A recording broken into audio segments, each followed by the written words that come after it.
انا قلت من الاول دي مضيعه للوقت. الجنيوس بتاعنا هو اللي هيخلص. اهو وصل. ازيك يا جينيوس، اخبارك ايه؟ تمام يا جينياس، انت عامل ايه؟ كله كويس. ادينا بقى كده ابديت عن الماركت وايه اللي بيحصل بقى.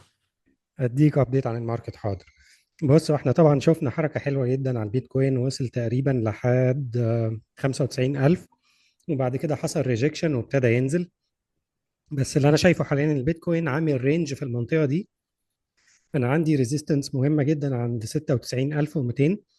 لو البيتكوين عداها فده بيفتح الابواب لان احنا نشوف هاير برايس رينج، يعني فوق ال 100,000. النقطة التانية اللي عندي عند ال 78,000. دي لو البيتكوين نزل تحتيها خلاص احنا كده ممكن نشوف 75,000 71,000 قبل ما نشوف أي حركة صاعدة. ده بشكل سريع كده اللي بيحصل حاليا على البيتكوين، يعني مفيش كلام كتير نقوله لحد ما يعدي نقطة من النقطتين دول.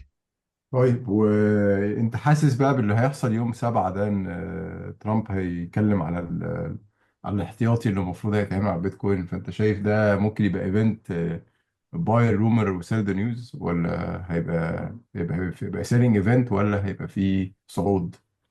لا، ممكن يعمل صعود زي المرة اللي فاتت. احنا شفنا الحركة اللي حصلت المرة اللي فاتت لما ترامب اتكلم، او سوري لما عمل التويت.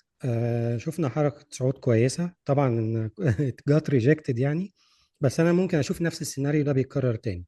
يعني ممكن الاقي صعود قوي جدا وبعديه ريجكشن وهبوط. فانا بالنسبه لي الفيصل هي ال 96,200. ماشي، ادينا مع بعض، واكيد هنغطي الاحداث دي في الابيسودز الجايه. شكرا يا جينيوس على الابديت الجميل ده. العفو يا باشا، على ايه؟